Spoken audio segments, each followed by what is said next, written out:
Hello, everybody. It's Bryan's Lunch Trucker Radio. This is CarpenterValleyRadio.com. And I would like to take the credit, but I can't. It is sunny out. And I'm so glad. It's like you brought the sunshine with you today. I never do that, but thank you. Yeah, very nice. I'll take that. I mean, I've known people. I know a couple of people who went to Arizona. Yeah. They left Arizona. I have to take care of a house in Palm Springs, and I'm like, great. I don't care if it's 110 degrees. Yeah. And I know by July we'll be complaining about the sunset and by the sun and the heat. But right now, from all the rains and then all the May gray and June gloom, which has been heavier than I remember it. Yeah, probably because of the winter. But the last 3 shows you've done here on Thursdays, gray. Right, and not much of a view. Today we have a great view. For ladies and gentlemen, you don't know this studio, Dennis's studio has a fantastic view of Rincon. And, that's why we call this Music and Talk from the Queen of the Coast, because Rincon is Queen of the Coast. Yep. And today's guest is Ron Solorzano, father of Monica, who was here with us last week. And she was darling, she was intelligent, she was charming. And she allowed you to get the pronunciation right this week. Yes. So after years of trying, Ron, you want to introduce yourself? Sure. Ron Solorzano. Live here in Carpinteria. Been here for several years. And I'm in a couple bands, Mestizo. We play at the Avocado Festival every year, and the Youngsters. And maybe we'll talk about it later, but I'm going to be playing Saturday at the Alcazar with South on Linden and the Vonettes. Right. Yeah, that'll be a good show. That's going to be looking forward to that. Right. And that's me. And I teach once in a while down at college. Which college? Occidental College. Occidental College. Fantastic. Yeah, it's a nice small liberal arts college. And who's your daughter? Well, okay, so I have 2, but the one up here is Monica, and she's a city council member, District 1, and really proud of her. She's been on this trajectory since college, and graduated from Princeton, and then went on to Columbia. But she was working with Javier Becerra in Washington D.C., Martha Scutia here in the state, and so she's she's been grooming herself in that political arena for some time. So it was kind of a natural for her to kind of step up. And I mentioned to Dennis, and I mentioned to you also, I didn't realize who you were. And we've been having beer for a year or, I don't know, several years together. And you're Ron, I'm Bryan. And then all of a sudden I hear like, oh, he's a mestizo? Wait, the Youngster? Is that Ron? That's Monica's father? So it's really, I have to kind of say maybe because you're really a sweet man. And you're unassuming. So but I was shocked, and you never once bought me a beer. We'll have to fix that. Okay, that was easy. But it's when you're at the pub, it's first name basis. It is. I know. That's all. Right? So it's just enjoy the moment.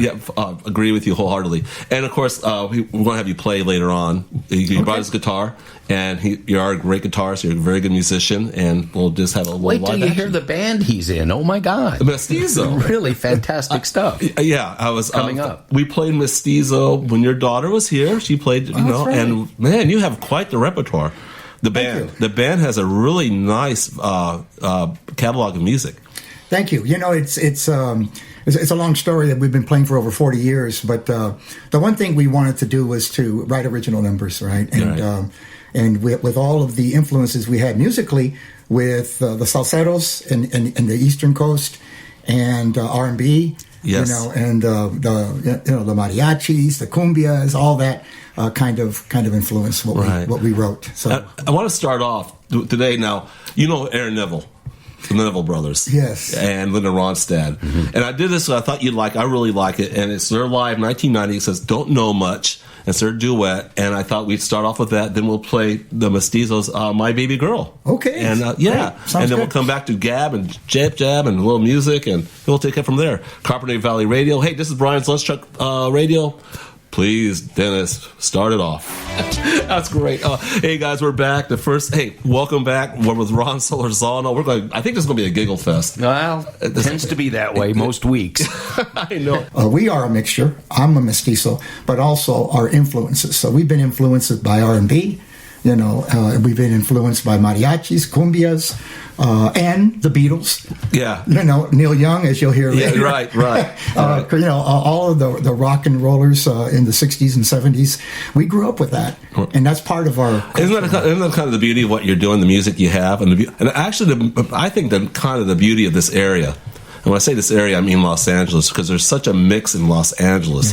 Yeah. It has the largest El Salvadoran community outside El Salvador. Right. It has the largest Guatemalan community outside of Guatemala. It has the largest Israeli community outside Israel. Yeah. And it is a mix of food and music, and everything has it, and you've molded it together.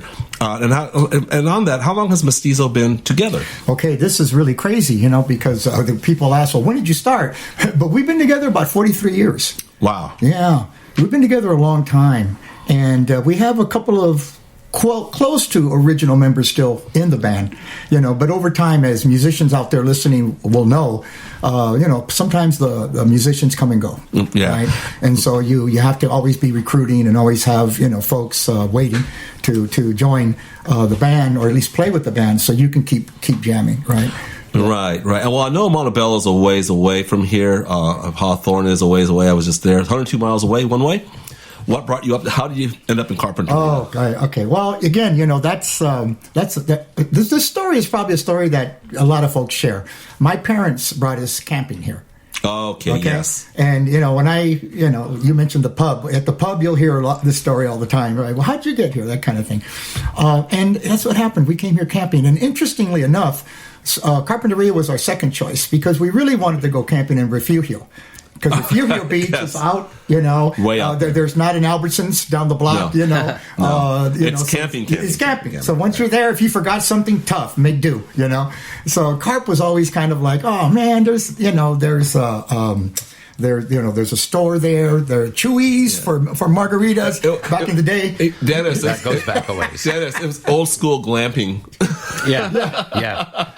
That's what it was, but just a Chewy's. We're not. They just didn't call it that. Right. I remember Chewy's. Just have margaritas. Yes, I remember Chewy's. And the best part about Chewy's, for all those who remember, if you sat out in the patio, which is now it's Teddy's, it's a good restaurant, you'd see the people from the campground. They'd come in on their say you have 5 bicyclists, they're coming in line. And Bryan, then they had their 2 or 3 pitchers of margaritas, and they're literally like crossing over them, and they're kind of hitting curbs. There go our campers. Yeah, happy campers. Yeah, all right, good luck.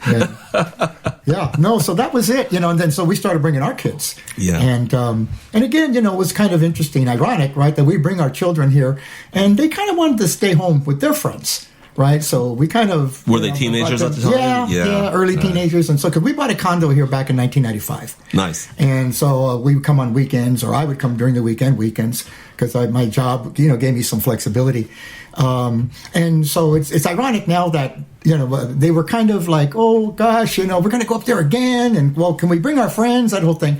And then, as it turns out, they ended up living up here. Yeah, they loved it, right? So Carp is just a beautiful. Yeah, that's the kind of I ask every guest how they ended up here, because everybody, unless they're born here, everybody has kind of a story, right. And there's kind of almost a by chance story. Nobody that I know of looked at this and go, I want to move there. Yeah. Right. No, they ran out of gas or something. Yeah, we ran out of gas, and everybody was really nice, and I let them move here. Exactly. Now, of course, we've talked about it before. We talked about with your daughter, Monica, about housing problems, and how fortunate I feel to have a place. Dennis has a place. Yeah, you have a place. And we knock wood every day. Yeah, I don't. You cannot take it for granted. Absolutely not. And you said your job gave you some flexibility. What was it that you did? Okay. Well, I'm a professor at Occidental College, and for those of you folks who don't know about Oxy, one of our claims to fame is that Barack Obama went there for 2 years. Oh, he did. Okay. Yeah, he was a freshman, sophomore, and then he went off to Columbia College.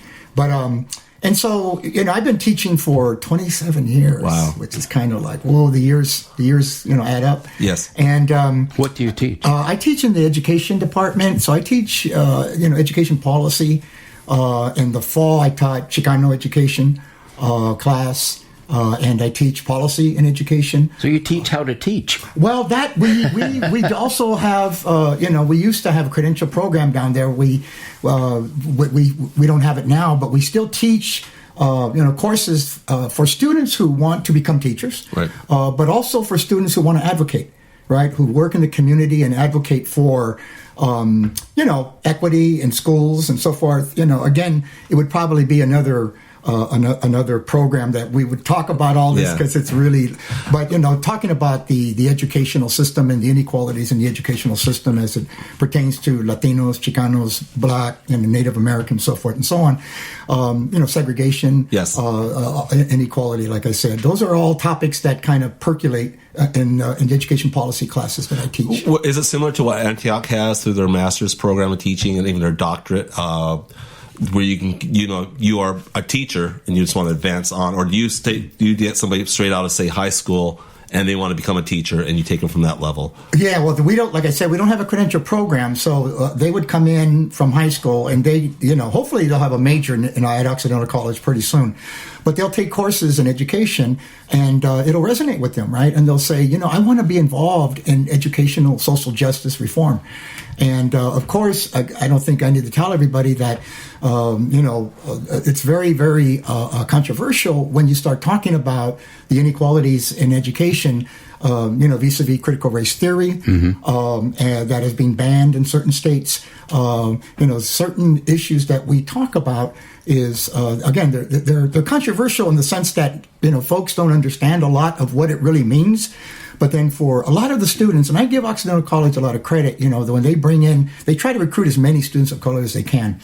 And the Latino, Chicano students and the Black students that come to Oxy, they're very, very socially conscious. They're coming from high school and they're really sharp. And they really, format the issues. They talk about the issues in ways that really educate a lot of the professors there. How exciting to be in on that debate. They're keeping me young. Yes. And, and as you grow, after 27 years, you should get tenure, right? So, I have all the sheepskins. Yes. So I teach a couple days a week. Are you surprised about the backlash? Well, like say on CRT. Yes and no, Brian. I mean, yes, I am, because how long has it taken for folks to really understand why we're in the position we're in today? Right? Have you? There's a legacy of inequality, in other words, that we haven't quite addressed yet, and how long is it going to take for people to understand that? But I know I'm not surprised, because there are still some folks who kind of don't want to talk about that. Yeah. Well, I've found, I think what we're seeing that's out and out, my personal opinion, has always been there. Mm-hmm. That's my personal opinion. Now, I might not have witnessed it because I'm a 6'2" white guy. Seriously. But now I feel a lot of the negativity, a lot of the racism, I'll just say it, outright hatred, is fed through the internet. Mm-hmm. So if I don't feel a certain way, say I don't like CRT, I don't want LGBTQT plus taught, right. I can go online and I'll have an army of people behind me feeding me what I want to hear, right. and re-energizing me. Right. And I think that's one of the problems we have with the internet. We might have that problem we talked with Vitali earlier on AI, mm-hmm. that wonderful technology being used to help foster what we're seeing now. Right. And I do agree. I have to say I'm surprised about the backlash when it comes to the LGBTQT plus community. Right. I don't quite understand it. Yeah. People seem to feel threatened, and I'm not quite sure why. It's kind of turned into a war. Our good friend Kat Alvarado, follow her on Facebook, and she posted that she had posted something for Pride Month and lost 20 followers. Right then and there. Yeah, I see. I don't get that. And that was my response to her. It was like, this is a war. Keep fighting the good fight. Yeah, I found it interesting. I have very good friends of mine, and they are good friends, and they still are good friends, and we disagree. And I found that at least people my age, they took the Black Lives Matter protest personally. Now, I'm not saying you shouldn't take it personally. What I'm saying, they took it as assault to them, and then they kind of belittled it because they really thought it was aimed at them. And, I know them, and they are caring, loving people. Right.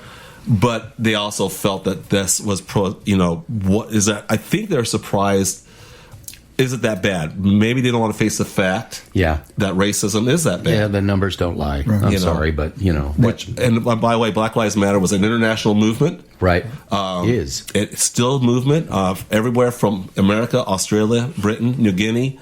It hit, and when I said New Guinea, for the indigenous people in New Guinea were up, because there's issues there. Absolutely. I don't know the issues, so I'm not going to go much further than that. But what I've read, yes, there's still issues when it came to employment, when it came to jailing, when it came to sentencing, so forth. Right. And I was always surprised by that. I looked at it as, well, all I'm hearing is a community saying we have enough. Yeah. We've had enough. Here's the Constitution. That's what makes our country great, is the Constitution.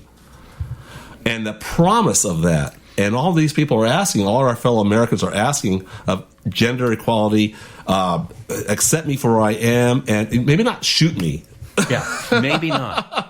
I mean, I'm just maybe just don't beat me up. Don't say, don't.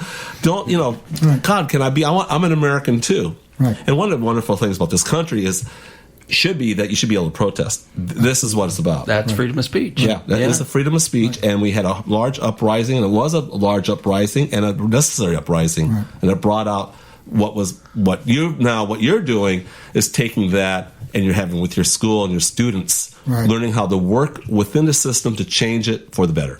That and also to see how the K-12, K college system actually, the K-12 system, how it actually reinforces inequalities, right? In what way? Can you explain? Through curriculum, right? Through curriculum. For example, is it inclusive? Does the curriculum really talk about indigenous people? Does the curriculum talk about the experiences of black and brown folks? Does the curriculum also represent their experiences and their faces? Do the teachers represent the diversity that we have in our schools? There's a mismatch. Our schools in many of our urban areas are predominantly students of color. They're black or brown students. The teachers are not. Right. You see, so how do we get more equilibrium with the teachers, the students, and the curriculum? Because if the school system doesn't acknowledge their students' diversity and language, and so forth, they might be contributing to the inequality. You see, so they have to. Our educational system, which we always think about the educational system as a great equalizer, that you're going to make it if you get your education. And a lot of folks, despite the educational system, they kind of assimilate, they kind of keep their culture and language to the side, and they graduate. They get a doctorate, they get a BA. But the K-12 system needs to do a better job, I think, of inclusion. And right now, I use that. This is the surprise part when you asked me about critical race theory, because I thought that would happen during the 60s and 70s when we had multicultural education, Black Panthers, Chicano movement, the women's movement, so forth and so on. But you have states like Texas and Florida that they don't want this inclusion curriculum. They don't want to read about it. They don't want their students to read certain books. They don't want their students to learn about certain historical things or even current. Right. That kind of goes to maybe I don't know. Maybe you agree, but that's kind of what I was saying. Is that doesn't paint the whole me as a white person in a negative brush. It's just reality. Mm-hmm. This is what it is. Right. But that doesn't make me that never turned me into an anti-American. Mm-hmm. I'm saying I would like to see more equality and more acceptance for my friends who are gay, for my friends who are lesbian, my friends of color, and so forth. Right. And just. I'm getting frustrated here because I don't quite get it. I see a lot of it's fear. It's disheartening. It really is. Yeah. And you would think that with social media, which on paper looks like a unifying thing, has been just the opposite. Yeah. It's like it's really driven a wedge. And your friends and not friends, and too much of it is based on that. Sadly, like I said, and it gets back to the schools and how they're teaching it. And when you get right down to it, I'm wondering if you're hearing open frustration as far as the way the economy and things are going, and how that just seems like a rigged game. And the younger people coming up, I really feel for them because it's more pronounced now than ever. Well, everything's interconnected, right? That's kind of what we talk about in class, right?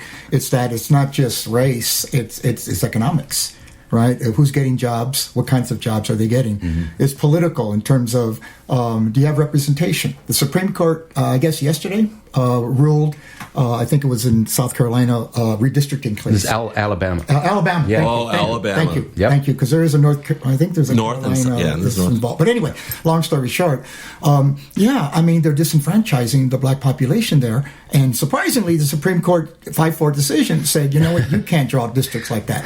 You just can't do it. And I was surprised myself. So, I haven't delved into it, but I have delved into it. Yes. Yeah. So politics, social interactions, economic, it's all related. So one thing that possibly could help a little is for student loan forgiveness or whatever. And Biden, he's trying, I guess, to help out with that issue, but getting a lot of backlash about loan forgiveness. And loan forgiveness helps a lot of folks, especially students of color who haven't had access to college, finally get into college, but shoot, they can't go or they can't finish because they have these loans that it's like they're a going to bad be stuck credit with, card. and now what? Right. So it's all connected. And let me just say one last thing, Bryan, on this, or not last thing, but what you mentioned, is that what white folks need to understand that they shouldn't necessarily feel guilt. They should feel like, no, we are also warriors in this battle. Right. We're all fighting this along with our black and brown brown brothers. brothers. Together. Right. If you think about it, this is something, for me, is the promise of the Constitution, the Bill of Rights. Equality and justice that for all. is, for me, is that this is what makes this much better. This is the promises kept. And we can do that individually, but we need to do that as a whole also. And when I say individually, it is do not get involved. Maybe say your piece when you need to say it. If you hear something or say something, or vote, you'll get up on the issues and try to understand. We're talking again about violence against African Americans, against blacks. And my thing was, I could be really off the beaten path on this one. I don't know. My thing was like, there's such a history of violence against African Americans, and obviously other people of color.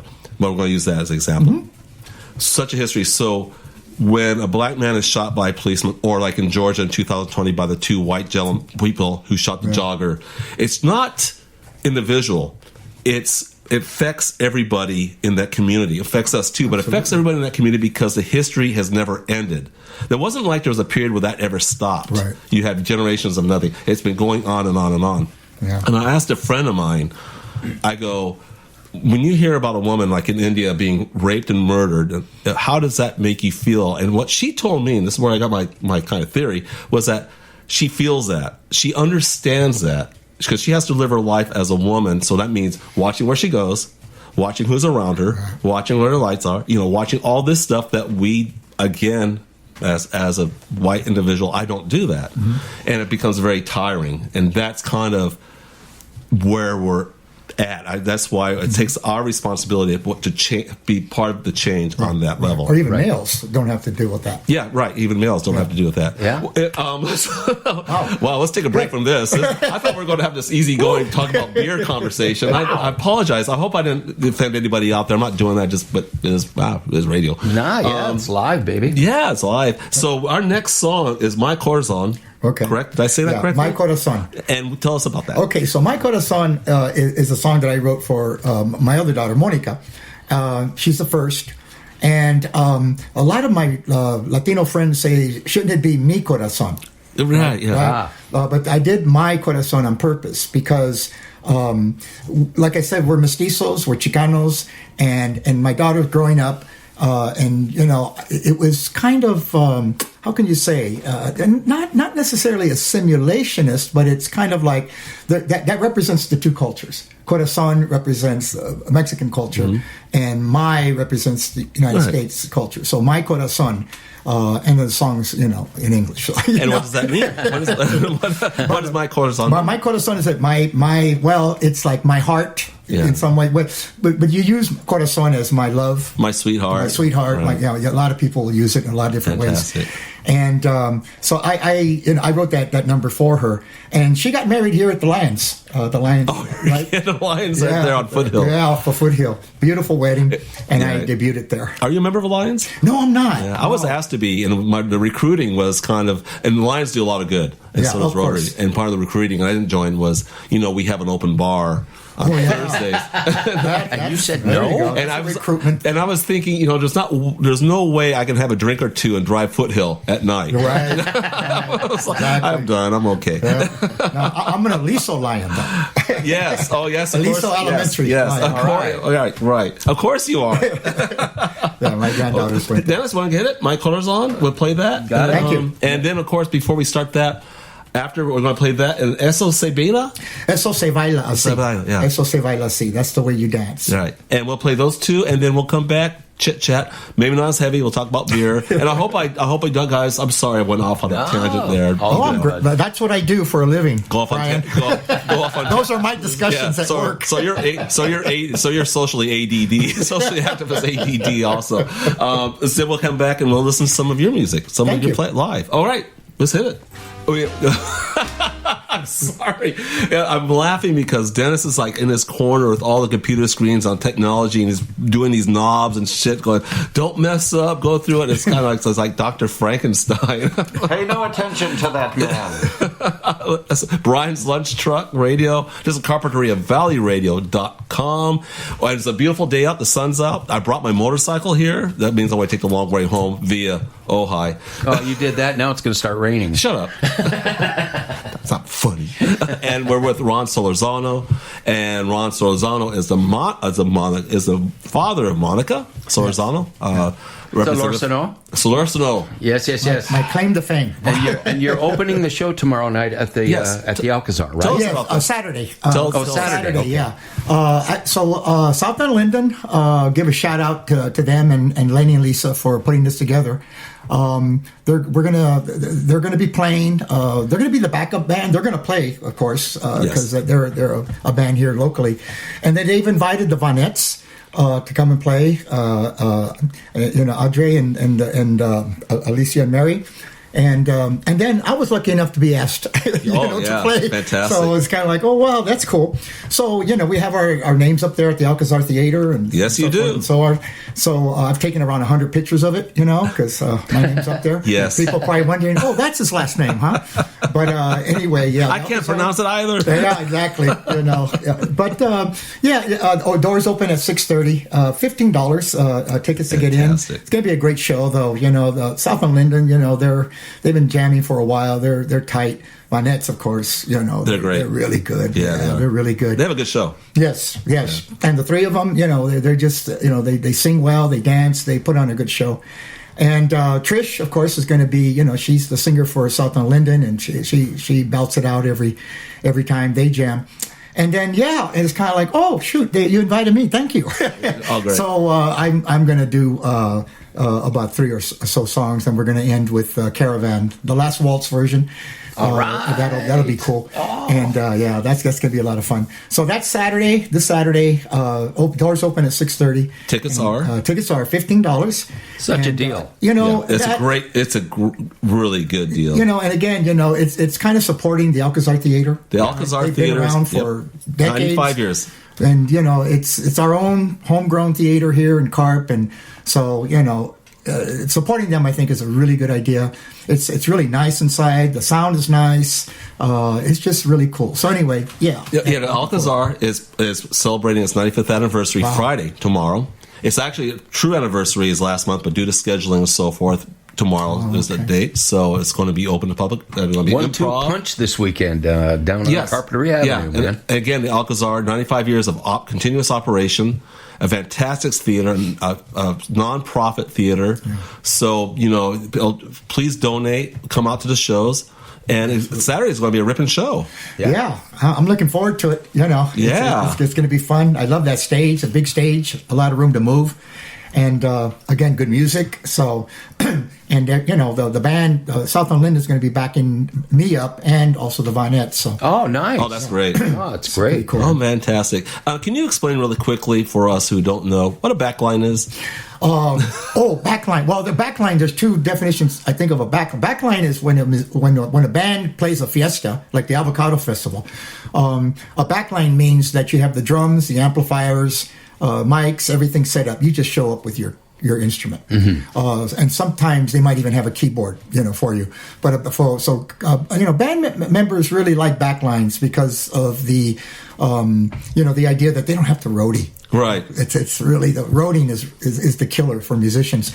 But a backline also, the other kind of a backline would be like, so Southland Linden's going to start the show off, and then they're going to kind of take a back seat to the Vinettes, who kind of come in. So they're going to be the back. They'll be the backing band. They'll be the backup band. Yeah. Feel like the Vinettes band. Right. And then when I come up, they're going to back me up. So they're going to do kind of, in some ways, kind of, what the band did in the Last Waltz, right? For right, for Bob Dylan, Van Morrison, Neil Young, and any number of these oldie shows that go out there now that have members of a certain band. It's like the same band plays all night, but Ron Dante will come out, or one of the Turtles, or something like that. Yeah, right. And to bring it up to same principle, bring it up to the 21st century, is Thievery Corporation, who is a duet, they're modern, they're DJs. They'll do their sounds to other singers who come up on stage. Yeah. So they'll sit there and they'll do the whole thing. That's the 90s version of that. Yes, it is. It really is. It is. And I really like Thievery Corporation anyway. Right. So we're going to close out because, right, what time is it, Dennis? It's 2 minutes to 1. All right. Well, would you like to play a song for us? Sure. Cool. I think Looking forward to this, man. Yeah. And thank you. This is an honor having you play for us. Oh, man. Thank you for inviting. That's a gorgeous guitar that you brought. Tell us about your guitar. that. Tell us what it is. Well, no, this is a Taylor 12-string. I really... 12 strings are just, different. They're I like the tone and so forth and so on. So I enjoy playing it. Take stronger fingers. You got to push a little harder there. You're playing twice as many strings, That's right? it. So you just have to get a feel for, kind of think of it as you're still playing a 6-string, but you're actually playing 2 strings at a time. But I love it. I mean, it's pretty cool. I'm going to open up Saturday with this song. It's a song by Neil Young. Again, Mestizo. We grew up with what I mentioned earlier, but we also grew up listening to rock and roll, right? And Neil Young, Crosby, Stills, Nash and Young, the Beatles, Rolling Stones. But anyway, I kind of took a liking to Neil Young. And so I'm going to play this. How could you not? Right? Let's see if this works. All right. Let's go. Ron Solorzano.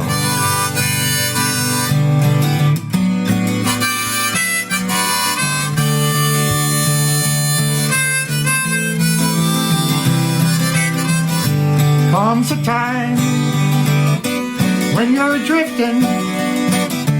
Comes a time when you settle down. Comes a light, feelings lifting. Lift that baby right up off the ground. Oh, this whole world keeps spinning round. Ain't no wonder tall trees ain't laying down. There comes a time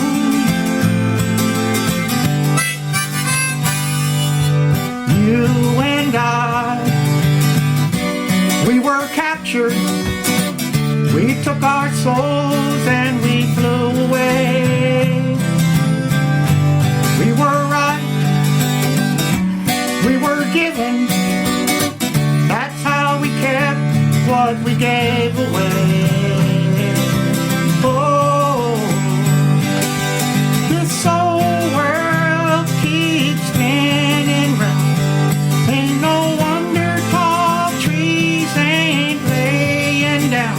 There comes a time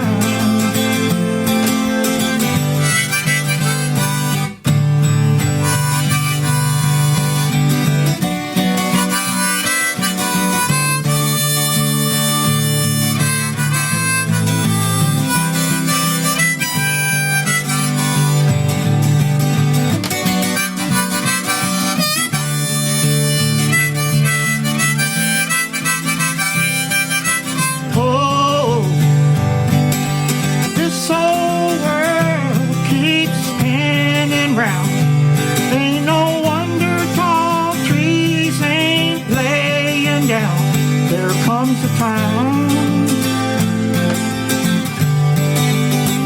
There comes a time. Comes a time. There comes a time. There comes a time.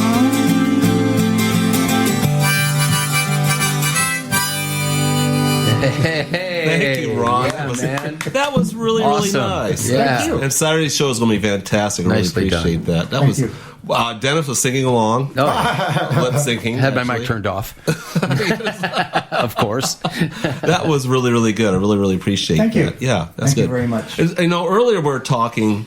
Yeah, we're going on. It's still going on. Earlier we were talking about how we grew up with basically how our beer we grew up maybe as teenager for sure.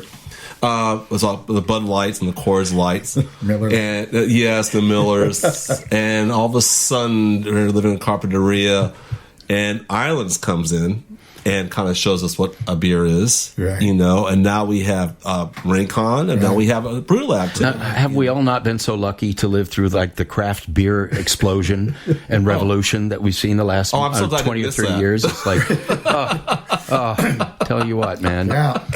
You know, We were all able to graduate from those, crappy beers we used to drink. oh, they're horrible, and I mean that. No, they're bad.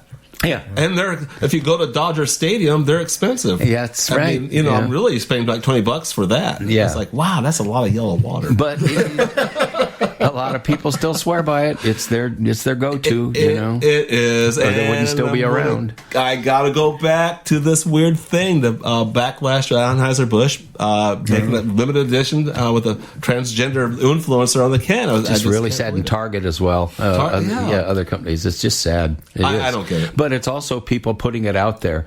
You know what I mean? It's like battle lines being drawn. It's like, oh, you're admitting that. You know what I mean? I just took a deep breath. Yes, and again, for us, God, here I go again. I don't want to do this, but we're going to have to decide what side we're on. Well, And I know what side I'm on. I mean, when it comes down to it, that means we're going to have to speak up and do something about it sometimes. Like, speak up. Again, I said vote. Yeah. Do something. Do not put up with that. And a lot of it is just alleviating the fear. And I know that a lot of times when it came to gay rights, there was a debate for a while. Why did this happen so fast compared for rights for African Americans? Mm-hmm. And a lot of it is because, you know, like it or not, we're separating this country. Mm-hmm. You know, African Americans blacks make up 12% of the population. The majority of that is the South. I can go to Texas and I can take 100 families, and 70 of those families will have somebody who's gay. yeah. Or transitioning, Right. And so it becomes personal, Right. And Right. that's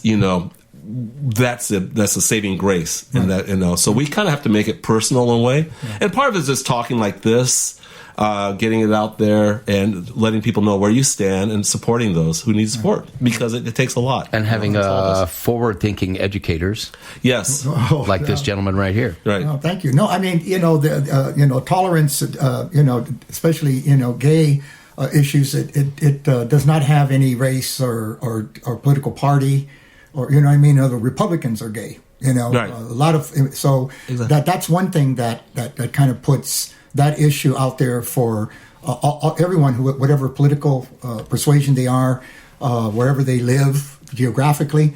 The only unfortunate thing is that in some very conservative areas, there's a pushback, right? In terms of having children read books about, two fathers, two mothers, these kinds of the way society is changing, and society is changing. I think because more and more folks are coming out, if you will, right? Because it's not that they weren't there back in the day; they were quote unquote in the closet, right? And now more and more folks are coming out. And it's hitting, like you said, Bryan, it's hitting everyone. The Change is here. It's always, and that's, you can't stop it. Yeah. I mean, and you don't want to stop it, but you really can't. And you shouldn't. You should embrace it. Yeah. Right. I'm not quite. Again, I'm going to go back to what I said earlier. I'm not quite sure what the fear factor is. Yeah. And it's amazing. I'm still amazed that to this day. On that note, with your students, are you optimistic? Well, the students, like I mentioned, they're really good, and the students, there's a diversity there. So I guess students go to a place like Occidental College because they really do feel that they're going to be accepted. A lot of students come out in college. A lot of students don't worry about what people feel or think. That's why I feel optimistic that in all of these states where they're trying to shield their kids from learning about LGBTQ or critical race theory and so forth and so on, one of my hopes is that those kids are eventually going to go to college. And when they go to college, they're not going to worry about their parents looking over their shoulder, seeing what they're reading. And they're going to, especially if they go to a college where there's diversity, that they're going to engage with other students, black students, brown students, indigenous, rich, poor, white, rich, and poor as well. And that's going to expand their minds, right? And that's where they're going to learn about life and the reality, whether it's social inequality, and that they have to learn. Many times they might feel a little guilt, but on the other hand, they could become the warriors. And I use that term because, warriors. I know. And the warriors to me doesn't necessarily associate with indigenous. It could, but a warrior is in all cultures. A warrior is someone who fights for something that's right. Right, correct. And so, so these kids that go to college, they're going to think their mind.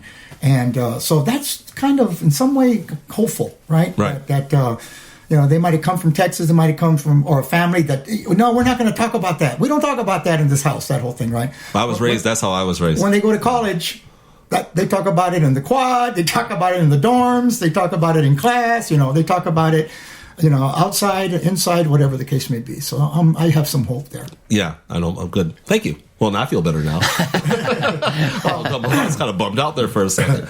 And can I give a shout out to Peter and Steve at Brew Lab? Absolutely. I just want to say I want to thank them because yesterday Pete helped me using Steve Jarmy's truck to pick up. We picked up 2 mattresses, 2 shopping carts, one filled with a bunch of crap, a lounge chair, and a chest of drawers. And we worked with the city, so we're able to dispose of it properly. So thank you guys, Steve and Peter. Good guys. Really good guys. Of the Brew Lab. That's what we all have in common. I just met you, Ron, at Brew Lab, and I was hanging out with Bryan at Brew Lab at the time. Well, it's 100 feet from my house. Oh, yeah. I have a lifeline. I have a lifeline back so I can find my way back at night. The rope, it's okay, officer. It's Bryan. He must have went to Brew Lab, and their beers are fantastic. Oh, always. It's a great little corner there. That area has become very, very, really eclectic. And it's going to be more so. You guys are going to be very busy this summer when that bike path is done. Absolutely. Yes, hopefully. Yeah. Great concept. A lot of people will be coming down there and to get ready to grow everybody around. Let's hit some music, and what I'd like to do is, I want to play Eddie Chacon, Holy Hell. I think you'll like this if you haven't familiar with it. Really cool song. And then close out with you playing off the guitar. Okay. Yeah, just strumming. I think we'll do a nice little fade out. Good enough? Yeah. And so I want to do what we are. We're CarbonateValleyRadio.com. This is Bryan's Lunch Truck Radio. Thank you, everybody, for listening. Ron, thank you for being here. Well, thank you for having me. Such a joy. And so here we go on a beautiful Thursday afternoon. We'll hit Eddie Chacon, Holy Hell, and then we'll finish it off with Ron Solorzano playing his guitar. Let's hit it.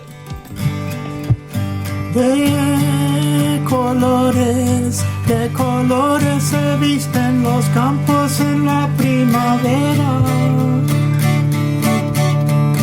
De colores son los pajaritos que vienen de fuera.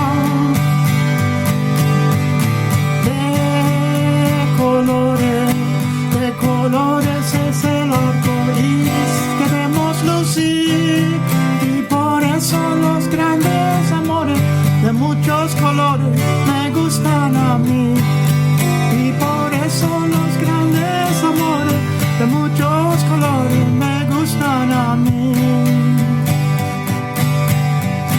Canta el gallo con el kiri kiri kiri kiri kiri.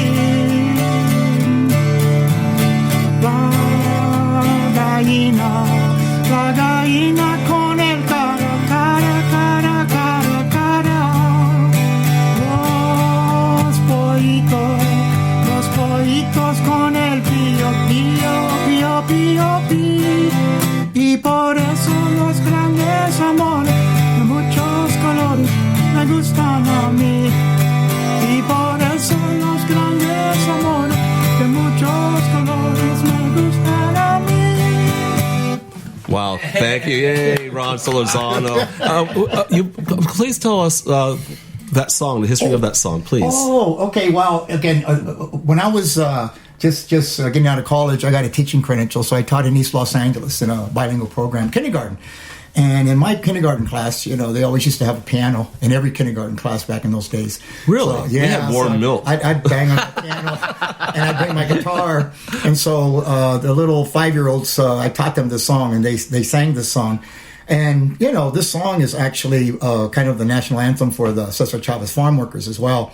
So this song, I've been playing for forever. Wow. So in our CD, our last CD, after all these years, we end the CD with the acoustic version of that song, Dave and I. Yeah, so fantastic, very nice. It's a really cool song. Well, this has been a fun show. Thank you. It's been great. I appreciate it. Thank you.